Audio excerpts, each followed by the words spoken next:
They were just running an errand, pick up heater parts for his dad, spend one night in the van, drive home the next morning. That was the entire plan. But on the evening of November 18th, 1987, Jay Cook and Tanya Van Cuylenborg boarded a ferry from Victoria, British Columbia, and never came home. Their bodies were found 60 miles apart.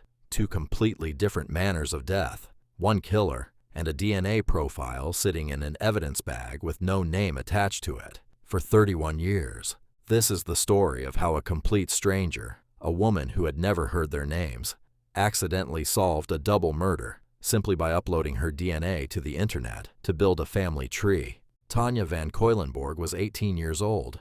She had just graduated high school in Saanich, a quiet town on Vancouver Island in British Columbia. She was experiencing her first real love. Her boyfriend, Jay Cook, was 20. The two had been dating for about 6 months, and by all accounts, they were exactly what young love is supposed to look like. Jay's father needed heater parts from a supplier in Seattle. Jay volunteered to make the run, and instead of treating it as just a supply errand, the two turned it into something more. Their first real trip together. Tanya even brought her Minolta camera because she wanted to capture the moments. On the evening of November 18th, 1987, they boarded the ferry from Sydney, British Columbia to Port Angeles, then transferred to a second ferry from Bremerton to Seattle. The ferry docked in Seattle around 11:30 at night, and from that moment, no one knew where they went. No phone calls home. The next morning, when the supplier opened, no one showed up to pick up the order. That evening, when Jay and Tanya should have been back, both families sat by phones that never rang. They reported them missing immediately. But Jay and Tanya were no longer in Canada. They were somewhere in Washington state, and the families had no idea where to even begin looking. 6 days after the ferry left Victoria, a passerby on a rural road near Alger, Washington, found Tanya Van Cuylenborg's body lying in a ditch beside the road. She was 18 years old. She had been raped. She had been shot in the back of the head. Her hands were bound behind her back with plastic zip ties. That same day, her wallet and keys were found near a Greyhound bus station in Bellingham. The family's van was found parked a few blocks away. Inside, investigators found plastic gloves, zip ties matching those used on Tanya, and a ferry receipt confirming the couple had taken the boat on the night of November 18th. And Tanya's camera, the one she brought to capture their first trip together, was gone. It had disappeared with the killer and was never recovered. Jay Cook was still missing. 2 days later, on November 26th, his body was found under a high bridge in Snohomish County, nearly 60 miles south of where Tanya was found. Jay had not been shot. The killer had beaten him with a rock, strangled him with twine and 2 red dog collars, and in one final act of cruelty, stuffed a pack of cigarettes down his throat. Zip ties of the same type were found near his body, too. 2 victims, 2 locations 60 miles apart, 2 completely different methods of killing, but one killer with the same cold, calculated purpose. From the evidence recovered, forensic scientists developed a DNA profile from the killer. They called him Individual A. This DNA did not match Jay Cook. It did not match any criminal in any available database. And in 1987, there was nothing else they could do with it. Over the next 3 decades, more than 200 leads crossed the desk of Snohomish County Detective Jim Scharf, the man who would spend nearly his entire career refusing to let this case die. 2 of the most prominent suspects were Robert Yates and Charles Sinclair, both serial killers active in the Seattle area around the same time. Both were thoroughly investigated. DNA ruled both of them out completely. Every dead end made the list longer. Individual A remained unknown. In 1995, Scharf helped establish a cold case investigation team and made the Jay Cook and Tanya Van Cuylenborg case one of the first it took on. He looked at the file and said, "This is probably the most terrible unsolved case we have."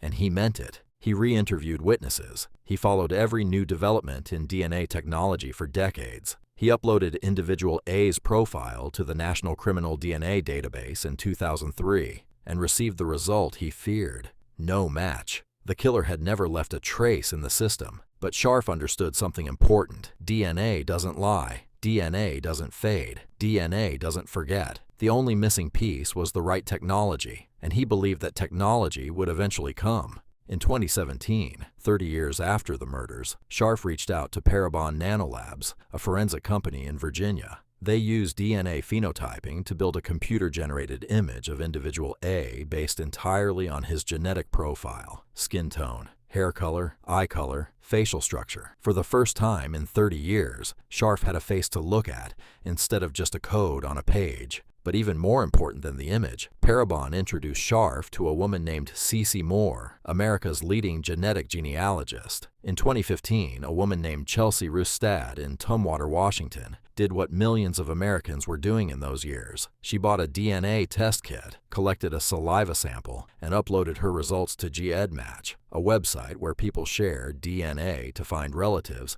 and build family trees. She had never heard of Jay Cook. She had never heard of Tanya van Cuylenborg. She had no idea that a distant family connection she didn't even know existed would become the final piece of a 31-year-old puzzle. In 2018, Cece Moore uploaded individual A's DNA profile to GEDmatch and began searching through approximately 1 million profiles in the database. 2 hours. That was all the time she needed. Moore found 2 distant relatives of individual A in the database. From those 2 starting points, she built the family tree backward, tracing common ancestors, then following every descendant branch forward, eliminating individuals one by one based on gender, age, and geography, until only one name remained: William Earl Talbot II.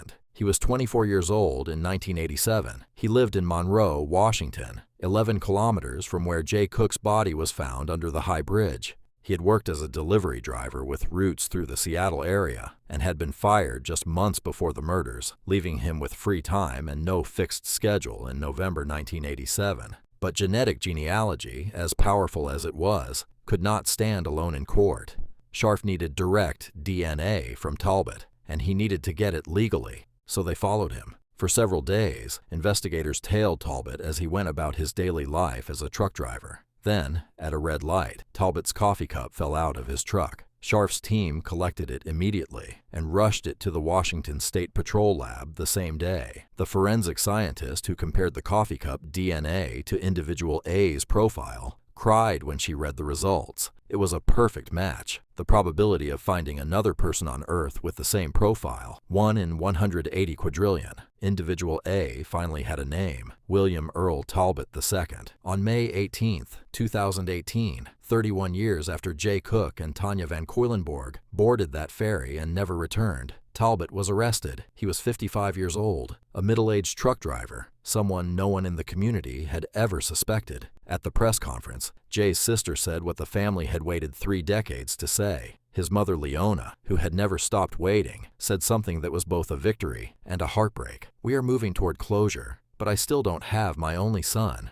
The trial opened in June 2019. It was one of the first trials in the world where genetic genealogy was presented as evidence before a jury. The defense challenged the method directly, arguing that using a stranger's DNA to identify a suspect violated privacy rights. The court allowed the evidence. A precedent was set that would affect dozens of cold cases across the United States. On June 28, 2019, the jury found William Earl Talbot II guilty of 2 counts of first-degree murder, 1 for Tanya van Cuylenborg, 1 for Jay Cook, 2 life sentences without parole. The families held each other in that courtroom, 31 years compressed into one moment. The conviction was briefly overturned in 2021 over a juror bias issue during selection, but in December 2022, the Washington Supreme Court reinstated the verdict in full. Talbot would remain in prison for the rest of his life.